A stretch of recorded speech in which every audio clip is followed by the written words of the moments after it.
안녕하십니까. 성광교회 성광대학 교리편 여덟 번째 시간입니다. 시작하도록 하겠습니다.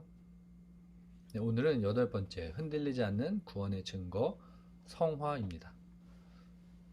짧게 말하면 오늘은 성화에 대해서 살펴보도록 하겠습니다.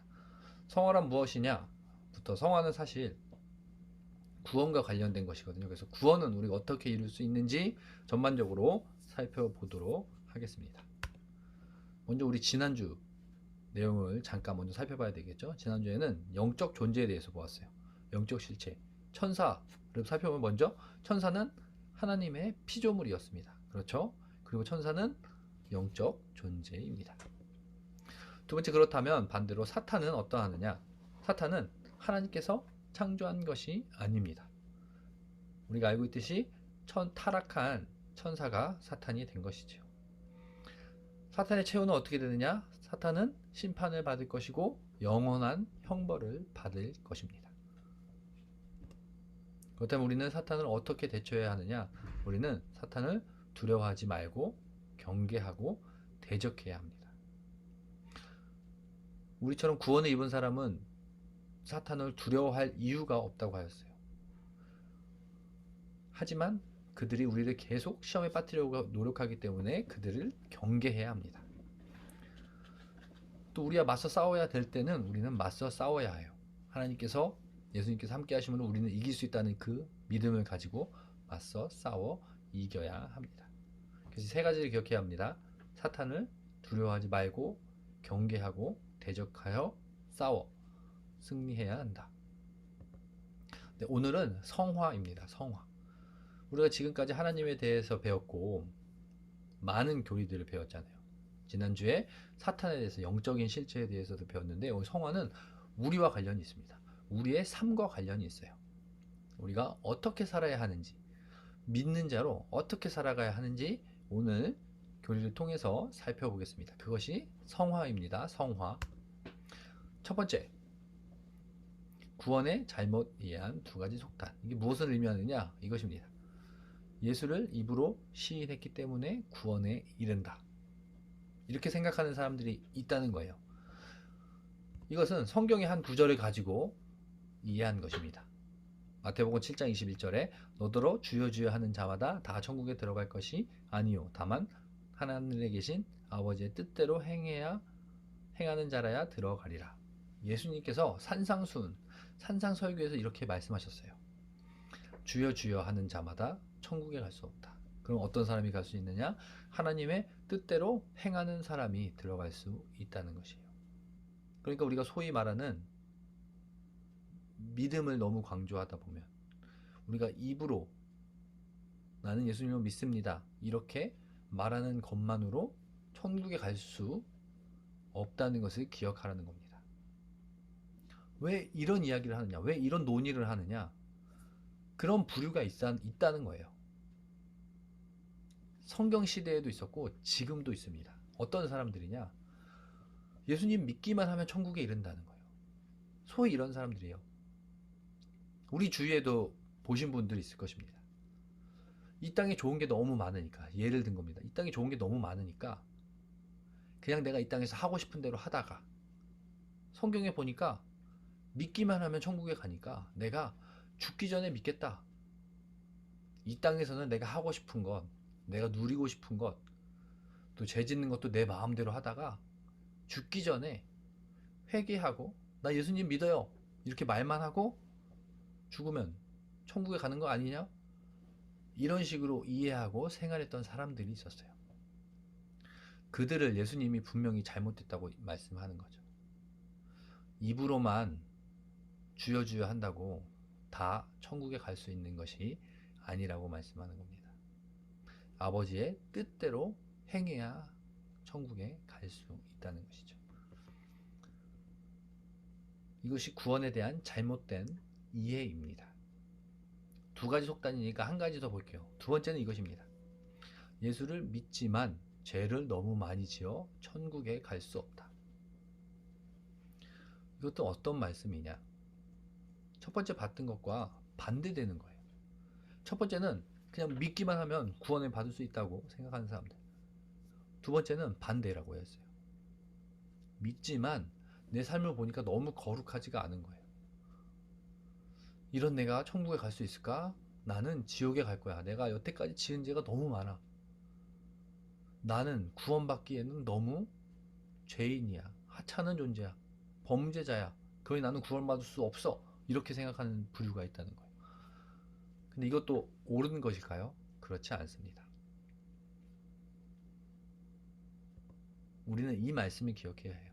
그러므로 사람이 의롭다 하심을 얻는 것은 율법의 행위에 있지 않고 믿음으로 되는 줄 우리가 인정하노라. 우리는 믿음으로 구원에 이르는 것입니다. 우리가 죄인이고 죄인이 아니고, 이건 또 신분으로 볼 수 있겠죠. 사회적 지위로도 볼 수 있겠죠. 우리가 이렇게 어떤 높은 사람이라고 구원에 이를 수 있다는 것이 아니에요. 오직 믿음으로 구원에 이룰 수 있다고 말씀하는 겁니다. 그러니 주여 주여 하는 것과 믿음만 있다는 것이 무엇이 다른 거냐고 질문을 해야 되겠죠. 여기서 두 번째, 이거 관련하여서 어떻게 참된 구원을 우리가 받을 수 있는가를 살펴보겠습니다. 앞에는 너무 극단적인 예예요.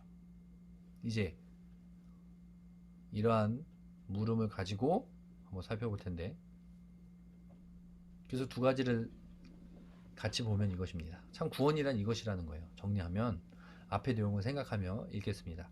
주여 주여라고만 하는 것으로는 구원에 이룰 수 없고 하나님의 뜻대로 행하야 구원에 이른다. 그렇다고 행하는 행위만 가지고는 구원을 또 받을 수 없다는 거예요. 잘 생각해야 되겠죠. 첫 번째는 이것입니다.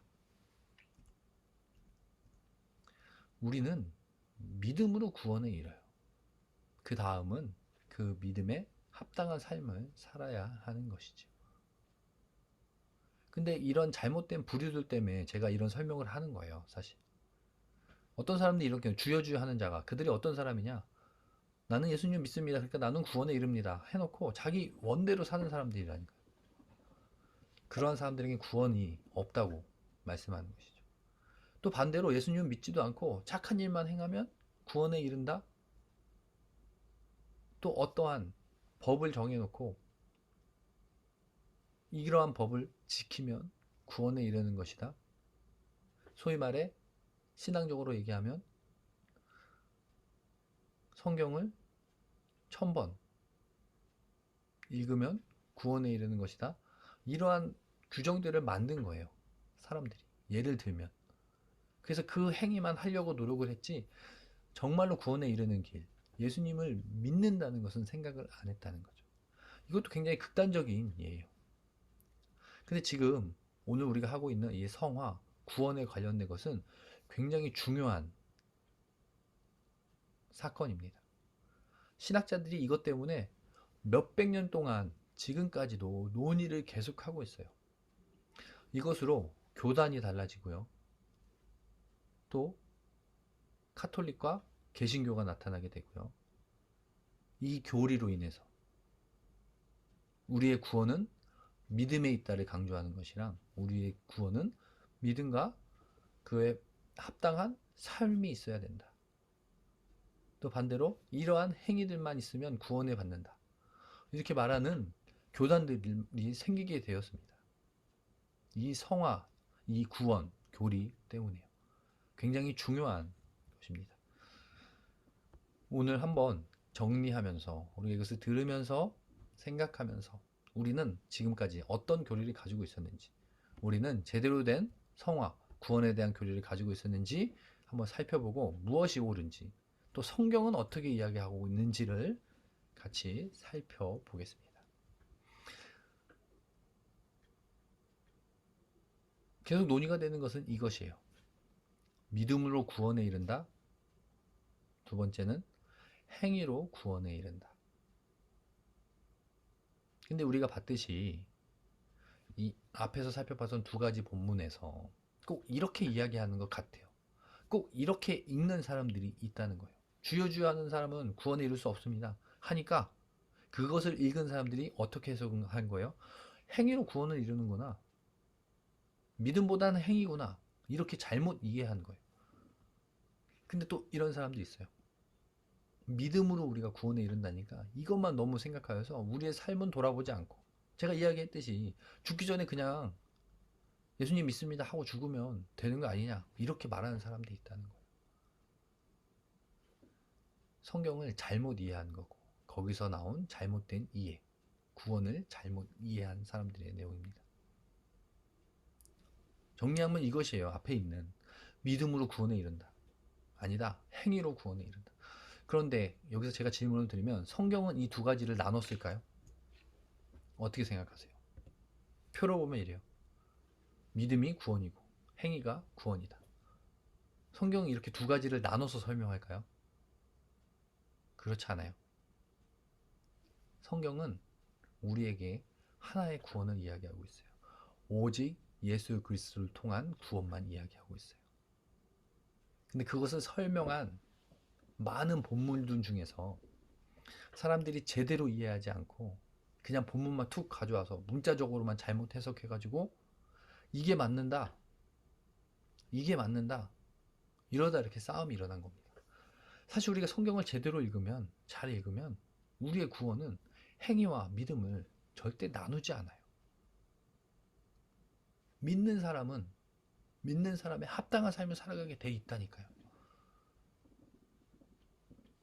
믿음은 분명히 행함으로도 나타난다고 설명하고 있어요. 믿음과 행위를 나눌 수가 없어요. 성경은 나눠서 설명하지도 않아요. 나눠 보려고 하는 자들이 그렇게 해석을 한 것이지 성경의 의미는 그렇지 않습니다. 이것을 분명히 알아야 돼요. 성경은 구원에 있어서 믿음이 중요하냐 행위를 중요하냐 이렇게 이야기하지 않아요. 잘못 이해한 사람들이 말하는 것이죠. 그래서 제가 이것을 이렇게 정리해 봤습니다. 성경은 구원에 있어서 믿음과 행위를 나누어서 말하지 않습니다. 구원을 잘못 이해한 자에게 정확히 설명하기 위해 하신 말씀이지 어느 한쪽이 맞다고 설명하신 게 아니에요. 주여 주여 하는 자들, 어떤 자들이라고 하였어요? 행동은 자기 마음대로 하고 말로만 믿는다고 하는 사람들. 우리 주위에도 볼 수 있잖아요. 그러한 사람들이 잘못됐다고 설명하신 거죠. 근데 그 설명하신 예수님의 말씀을 가지고 믿음보다는 행위가 중요하다. 행위로 구원에 이르는구나. 그렇게 이해하는 것은 잘못된 것입니다. 성경은 분명히 말씀드립니다. 제가 믿음과 행위를, 구원에 있어서 믿음과 행위를 절대 나누지 않습니다. 믿는 자의 합당한 삶이라고 설명을 하면서 이렇게 살아가라고 말씀하지.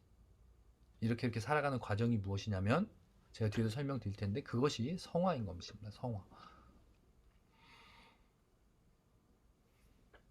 다시 한번 이것을 보면 믿음은, 구원은 믿음과 행위를 나누지 않습니다.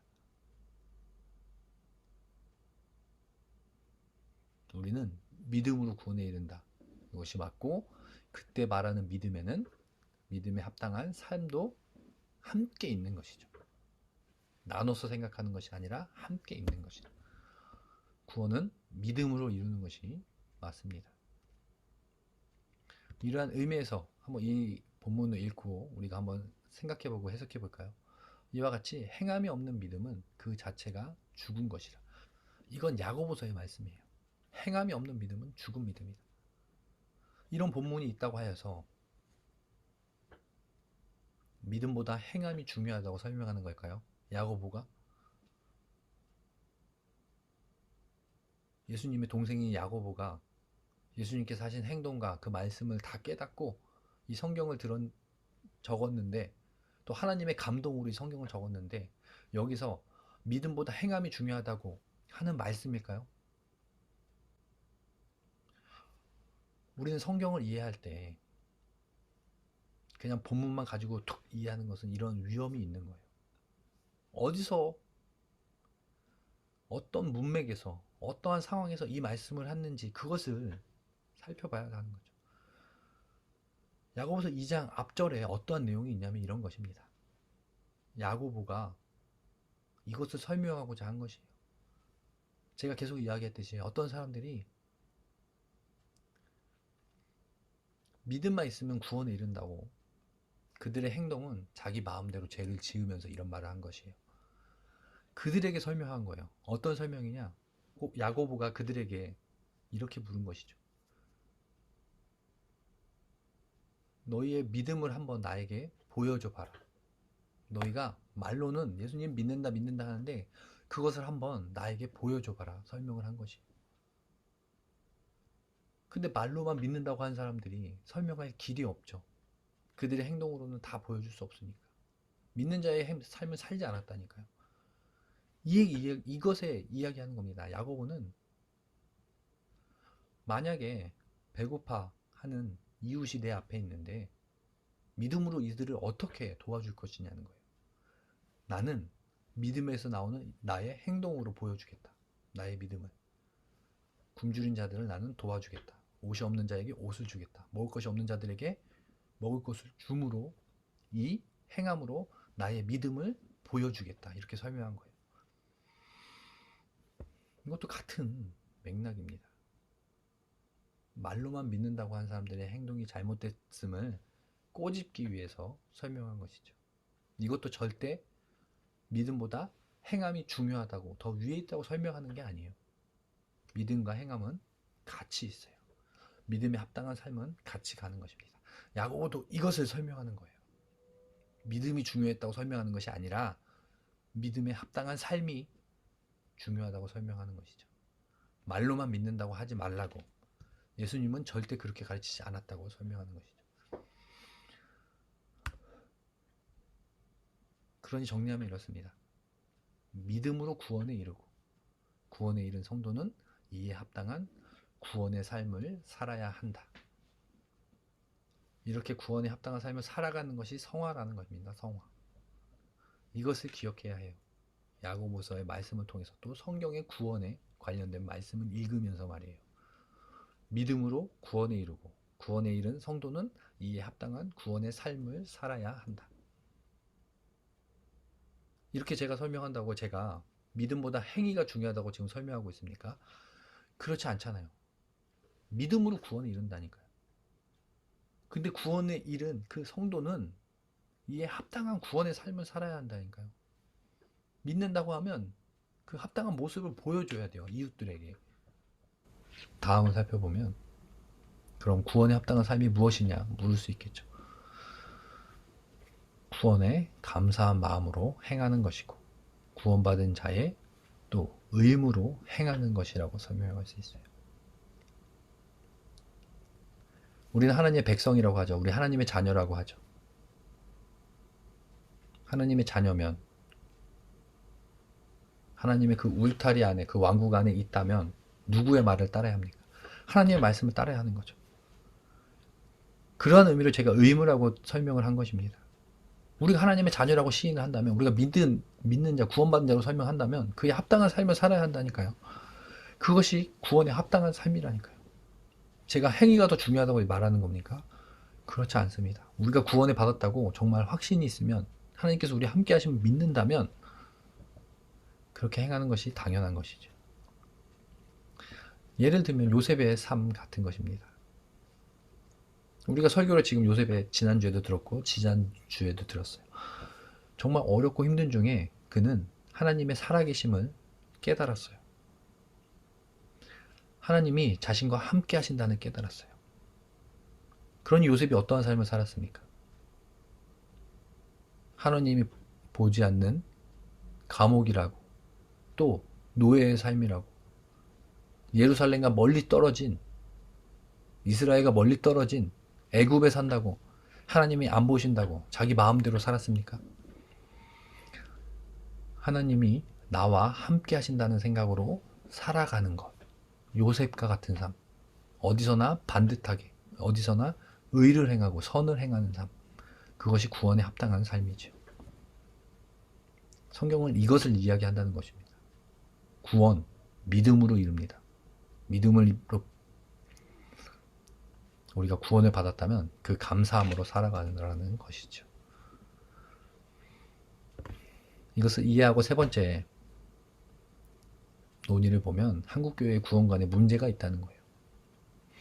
제가 앞에서 말씀드린 것 똑같습니다. 야고보가 그렇게 설명했던 이유, 그런 사람들이 있다고 했잖아요. 믿는다고 하고 삶은 자기 멋대로 살았던 사람들. 근데 한국교회도 이런 사람들이 많다는 거예요. 보면 이것이죠. 한국교회는 구원의 확신만, 주여 주여 시인하기, 입으로 예수님만 말하기만 하면 구원에 이른다는 이것을 강조하고, 성화의 교리, 구원에 합당한 삶, 믿는 자의 합당한 삶은 그 성화의 교리가 중요하다는 것은 말하지 않았기 때문에 문제가 생겼다고 말하는 거예요. 이 책에서. 근데 실제로 이것은 맞습니다. 실제로 이것 때문에 많은 문제가 일어나고 있어요. 여기서 성화의 교리가 중요하다고 했는데 성화의 교리가 뭔지 사전적 의미를 가지고 왔습니다. 성화란 성도가 일상을 살면서 그의 신앙적 삶이 거룩하게 되어가는 과정이나 행위를 말합니다. 그것은 하나님의 힘을 통해서 인간이 성결하게 되는 선물이라고 말하는 거예요. 우리가 믿음으로 구원에 이릅니다. 그렇다면 제가 말씀드린 것처럼 하나님이 우리와 함께 하신다는 것을 믿는 거예요. 그렇다면 하나님 앞에서 살아가는 것처럼 다른 사람이 보는 눈은 없지만 그래도 거룩하게, 정직하게, 성실하게 살아가는 것, 또 그렇게 살아가려고 우리의 삶이 바뀌는 것을 성화라고 하는 것이죠. 이것이 성화라는 것입니다. 구원에 합당한 삶. 근데 이 저자는 이 책에서, 이 단락에서 한국 교회가 이 성화를 잘 가르치지 않으니까 문제라는 거예요. 예를 들면 이런 겁니다. 교회에서는 존경받는 장로님이고 목사님이에요. 근데 삶에 돌아가 보니까 가정에서는 사랑이 없는 아버지의 모습을 보인다는 것이죠. 만약에 이런 사람이 있다면, 예를 든 것입니다. 만약에 이런 사람이 있다면 그 자녀들이 하나님을 잘 섬길 수 있을까요? 교회에서는 거룩하게 행동하는 사람인데 집에 오면 사랑이 없는 아버지를 본다면 이 아버지의 어떤 모습이 진짜인가 고민하고 시험에 들지 않겠습니까? 두 번째는 이런 거예요. 새벽 예배 열심인 집사님이 계십니다. 근데 직장에서는 온갖 비리를 저지르는 회사원이에요. 그러니까 이 책에서 말하고자 하는 것은 이것입니다. 한국 교회가 성화 교리를 그리스도인의 합당한 삶, 그것을 그렇게 살아가야 한다는 그 교리를 잘 설명하지 않고 가르치지 않았기 때문에 이러한 기독교인들이 나타난다고 이야기하는 거예요. 근데 사실 이러한 사람들 우리가 봐도 문제 아닙니까? 말로는 거룩하게, 말로는 나는 그리스도인이라고 이야기하는데 행동은 자기 멋대로인. 교회에서는 그리스도인, 밖에서는 다른 세상 사람들과 동일하게 아니면 더 악하게 행한다면 그것은 잘못된 것이죠. 그래서 성화가 중요한 것입니다. 그래서 교리가 중요하다고 이야기하는 거예요. 이 책에서는. 그래서 우리가 이 성화를 잘 공부해야지 우리의 삶이 변할 수 있다.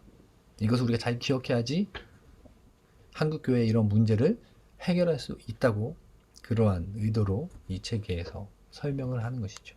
근데 이것은 우리는 기억해야 합니다. 우리는 믿는 자로 합당하게 살아가야 해요. 우리의 삶이 변화해야 합니다. 그렇다면 성화의 본질이 무엇이냐? 성화란 무엇이냐 이런 뜻이죠. 본질. 첫 번째는 이것이요. 도덕성이 아닌 영적인 삶의 개선이어야 한다. 성화라고 해서 무조건 착하게 행동하는 것.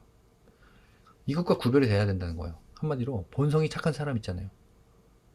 원래 도덕적이고 원래 법을 잘 지키고 하나님 믿기 전에도 그랬던 사람이 똑같이 단순히 도덕적으로 법을 잘 지키는 것. 그것이 성화냐? 그것은 아니라는 거죠. 영적인 삶이 개선이 되어야 된다는 것입니다. 영적인 삶. 영적인 삶이란 이런 거예요. 요셉을 예로 들었던 것처럼 우리가 어디에 있든지 어떠한 일을 하든지 우리가 하나님을 믿는다면 하나님 앞에서 일한다는 생각을 해야 된다는 겁니다. 그러면 우리가 죄 지을 수 있겠어요? 실수로 지을 수 있겠죠. 근데 정말 하나님이 나와 함께 하신다는 것을 믿는 사람이, 100% 확신하는 사람이 사람들이 보지 않는다고 죄를 지을 수 있겠습니까? 사람들이 보지 않는다고 말을 함부로 할 수 있겠습니까? 다른 교인들이 보지 않는다고 집에서 자녀들에게 함부로, 또 부인에게 함부로 말하겠습니까? 그렇지 않죠. 영적인 삶에 개선이 있어야 합니다. 두 번째, 성화의 본질은 죄를 혐오하는 삶입니다. 같은 맥락이에요, 사실. 죄를 짓던 사람이, 예를 들면 죄를 짓던 사람이 하나님을 믿고 그 죄를 멈추는 것, 그러한 것이 성화의 본질인 것이죠. 원리는 똑같아요. 하나님이 보고 계신다니까요. 하나님을 믿음으로 하나님이 우리와 함께 하신다니까요. 성령님이 우리 내주하신다니까요. 그런데 어떻게 계속해서 그 죄를 똑같이 지을 수 있겠어요? 하나님이 우리 안에 계신데 그 죄를 똑같이 지은다고. 만약에 그런 사람이 있다면 야고보서에 나타난 것처럼 그러한 믿음, 행위가 없는 믿음은 죽은 것이라고 이야기하는 것이죠. 죄가 잘못된 것이 알았고 하나님이 우리와 함께 하신다면 그 죄를 혐오하는 삶, 멈추는 삶을 살아야 합니다. 세 번째, 성화의 본질, 전인격에 영향을 미쳐야 한다. 예를 들면 이것입니다. 신앙과 삶이 일치해야 한다. 근데 1, 2, 3은 다 같은 것이에요. 교회에서 직분자의 삶, 집에서 아버지, 그것이 같아야죠. 교회에서 직분자의 삶, 회사에서 그것도 같아야죠. 교회에서만 거룩하고 교회에서만 착하고 교인들에게만 친절히 말하는 것, 그것이 성화가 아닙니다. 우리의 삶에서, 우리의 일터에서, 우리의 가정에서도 똑같이 사랑을 베풀고 친절히 말하고 겸손하고, 그것이 성화의 본질인 것이죠.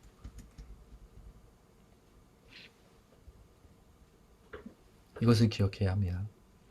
마지막으로 다섯 번째, 성화의 최종 목표가 있어요. 성화의 최종 목표. 성화의 최종 목표는 예수님의 가르침을 따라 행동하는 것입니다.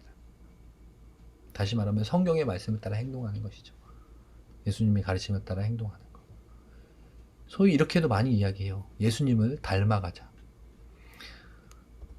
근데 저는 이렇게 또 생각을 합니다. 우리가 정말로 예수님을 닮아갈 수 있을까? 내가 얼만큼 바뀌어야지 예수님의 정말 털끝 하나라도 내가 닮아갈 수 있을까? 그러한 고민을 하며 살아가야 하지 않겠습니까? 그러한 생각을 하는 것이 성화 아니겠습니까?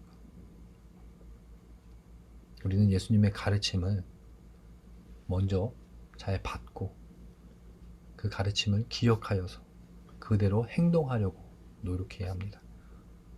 그러니까 우리가 이렇게 교리 공부도 하는 것이고 성경 공부도 하는 것이고 설교를 열심히 듣는 것이고 또 기도하는 것이고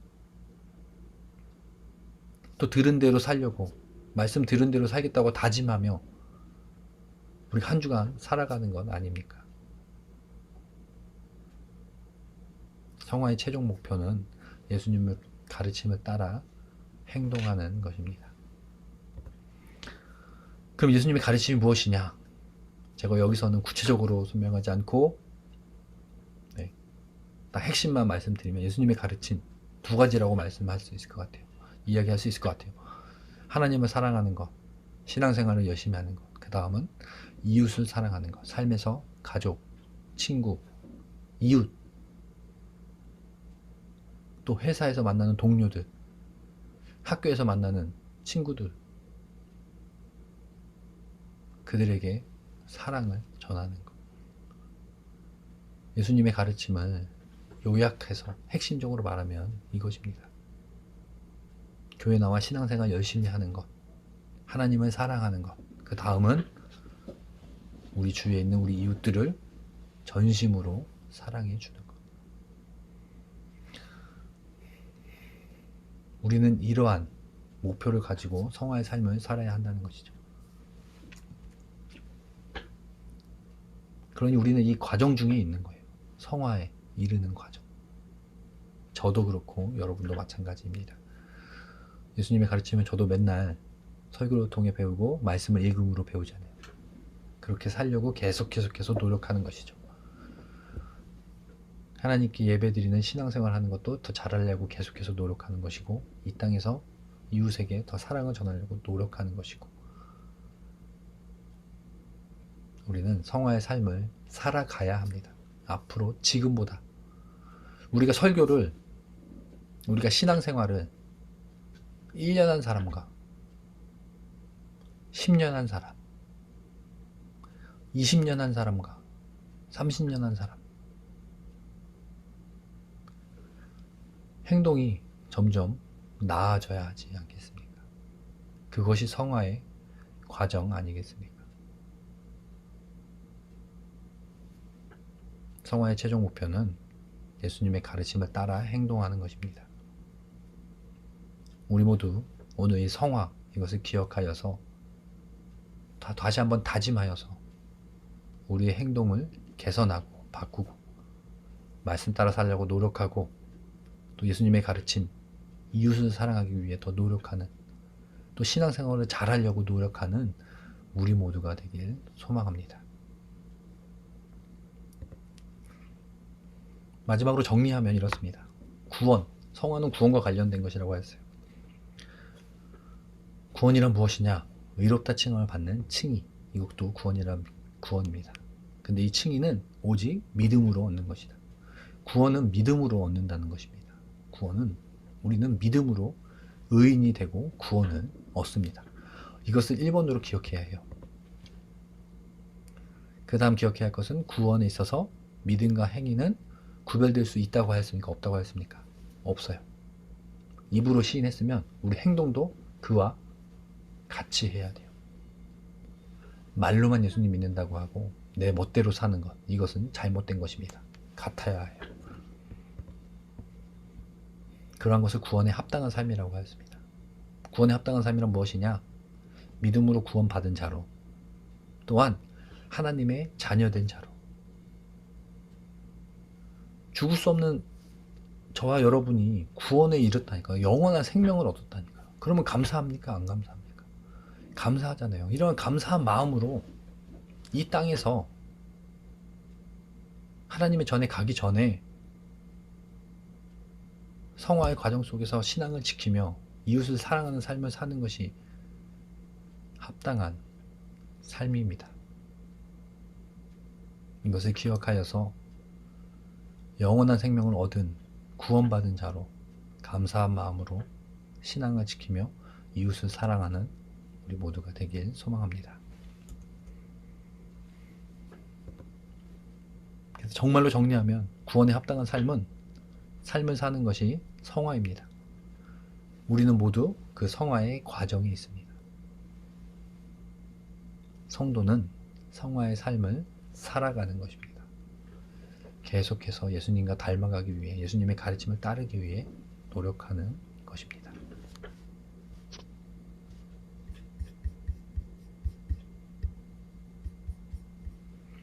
네, 이것으로 이제 8번째 성화를 마치려고 하는데, 우리 기억하길 원합니다. 성화는 예수님의 가르침을 따라가는 것입니다. 계속해서 신앙생활, 또 삶 속에서는 이웃을 사랑하는 것을 우리의 해야 될 의무로 생각하고 합당한 삶임을 기억하여서 열심으로 행하는 우리 모두가 되길 소망합니다. 기도하겠습니다. 사랑과 은혜의 하나님, 감사합니다. 오늘 성화에 대해서 그 교리가 얼마나 중요한지 보았습니다. 우리의 구원은 믿음으로 이루고, 또 믿음에 합당한 삶은 하나님을 사랑하고 이웃을 사랑하는 것임을 보았습니다.